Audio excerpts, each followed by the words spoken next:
नमस्कार, मैं GRS news के लिए गिरीश चक्रवाल। आज का ब्लॉग में एक अति महत्वपूर्ण सूचना से शुरू करने वाला हूं। वैसे तो मैं अपने ब्लॉग सबसे पहले प्रधानमंत्री के झूठ की ओर, उनका जो चुनावी भाषण हो रहे हैं जगह जगह, जिसमें कि वो प्रत्येक लोकसभा वाइज अपने मुद्दों को और अपने नैरेटिव को अलग अलग करते जा रहे, उसका मैं विशद विश्लेषण करना चाहता था।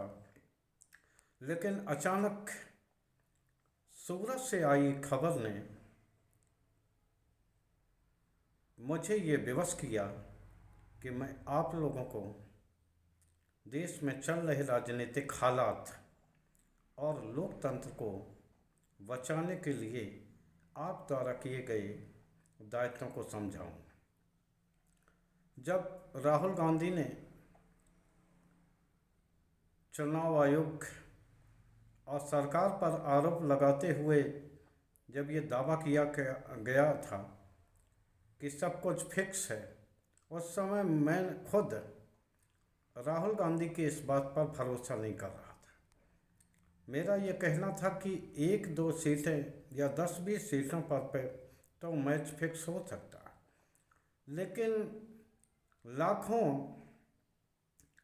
ईवीएम मशीनों को, हालांकि ईवीएम मशीनों को लेकर जनता के मन में संशय की भावना है, लेकिन किस तरह से कोई लाखों मशीनों को मैनेज करके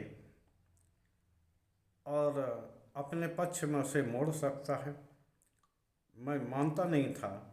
लेकिन जिस तरह से सबसे पहले खजुराहो में ये देखा गया, जिसमें कि इंडिया गठबंधन के प्रत्याशी समाजवादी पार्टी की मीरा यादव का नामांकन खारिज कर दिया गया, मात्र इसलिए कि उन्होंने जो अपनी वोटर लिस्ट प्रस्तुत की थी नामांकन के दौरान, वो नई वोटर लिस्ट नहीं थी। हालांकि वो निर्वाचन आयोग द्वारा वेरीफाइड थी और उसमें कोई भी परिवर्तन नहीं हुआ था, लेकिन वहाँ संभवतः भारतीय जनता पार्टी को चुनाव लड़ना पड़ेगा, क्योंकि वहाँ अन्य प्रत्याशी को इंडिया गठबंधन ने समर्थन दे दिया है। सूरत में सत्ताधारी दल ने, यहाँ मैं आपको बताऊं, खजुराहो में भी मध्य प्रदेश की भारतीय जनता पार्टी के अध्यक्ष शर्मा, विष्णुदेव शर्मा चुनाव लड़ रहे हैं और ये तय माना जा रहा है कि वो अन्य प्रत्याशी को समर्थन देने में और इधर समाजवादी पार्टी या इंडिया गठबंधन के प्रत्याशी के हटने से उनकी जीत सुनिश्चित हो गई। इधर सूरत में सत्ताधारी दल ने और अधिक अपनी जीत को सुनिश्चित करने और उसका मामला खुद पर सवाल न उठने की बात करते हुए सबसे पहले कांग्रेस आपके साझा प्रत्याशी यानी कि इंडिया गठबंधन के प्रत्याशी नीलेश कुंभानी का नामांकन रद्द कर दिया। आरोप ये लगाया गया कि नीलेश के जो 4 सीटों में प्रस्तावक थे, उन लोगों ने निर्वाचन अधिकारी को एक हलफनामा देकर ये बात कही है कि नामांकन के दौरान किए गए दस्तखत उनके नहीं हैं। इसी पर निर्वाचन अधिकारी ने उनके नामांकन को रद्द कर दिया, जबकि कायदे से होना ये चाहिए कि जब से ये चर्चा चली, ना तो कांग्रेस के प्रत्याशी ढूंढे मिल रहे हैं और न ही उनके प्रस्तावक ढूंढे मिल रहे हैं।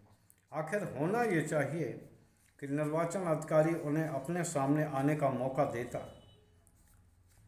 और उसके बाद ही इस बात पर विश्वास करता है।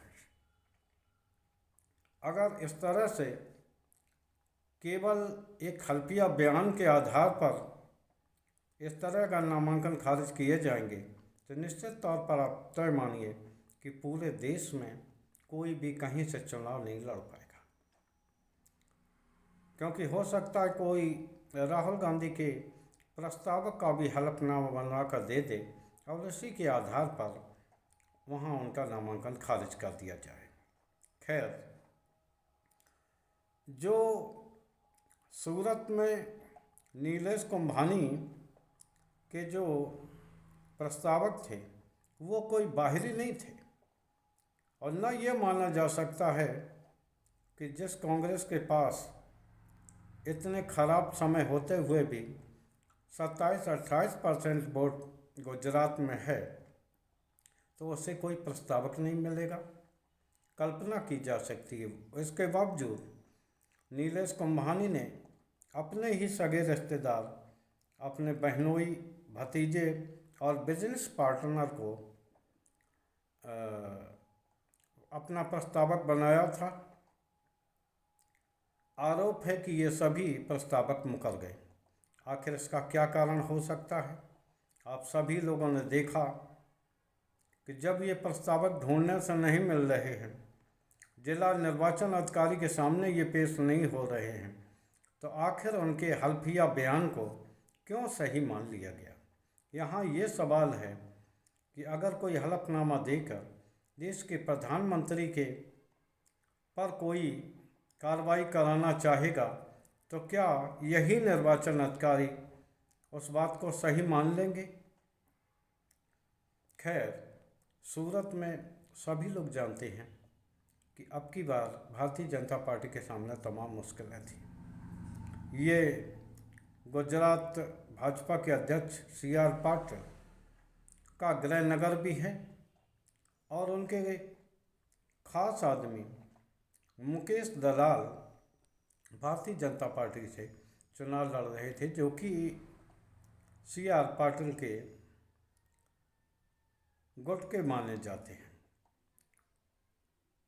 जैसे ही कांग्रेस प्रत्याशी, या यूं कर लीजिए इंडिया गठबंधन के प्रत्याशी का नामांकन रद्द हुआ, बसपा प्रत्याशी समेत 8 निर्दलीय लोगों ने भी अपना नामांकन वापस ले लिया। लिहाजा केवल मुकेश दलाल का नामांकन रहने जाने के कारण ही उन्हें निर्विरोध घोषित कर दिया गया, जबकि सूरत सीट पर 7 मई को चुनाव होना था। लेकिन भारतीय जनता पार्टी की मैनेजमेंट व्यवस्था कहें या सरकारी जांच एजेंसियों का खौफ, कि जिसके कारण 8 प्रत्याशियों ने अपना नामांकन वापस लिया है।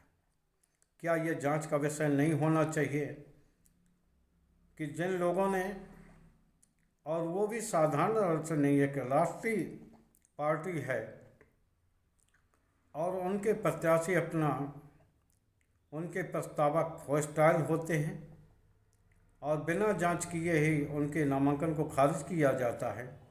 यहाँ तक कि मुकेश दलाल भी ना मीडिया से बात करते हैं और न ही अपना पक्ष पार्टी या अन्य किसी फोरम पर रखते हैं।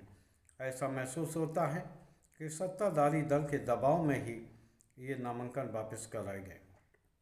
इस तरह से अगर जगह जगह नामांकन वापस कराए जाएंगे, या यही गुजरात मॉडल होगा कि जो नामांकन खारिज करके जगह जगह अपनी जीत सुनिश्चित करने का प्रयास करेगा, तो आप समझ लीजिए कि ये मैच भी फिक्स है और लोकतंत्र की भी एक तरह से ये हत्या है, क्योंकि वहाँ के लोगों को जब मतदान करने का अवसर नहीं दिया जाएगा, विकल्प नहीं दिया जाएगा, लड़ने के लिए सिर्फ एक पक्ष ही होगा, तो आप कल्पना कर सकते हैं कि वहाँ किस तरह का लोकतंत्र रहने वाला है और किस तरह की कार्रवाई होने वाली है।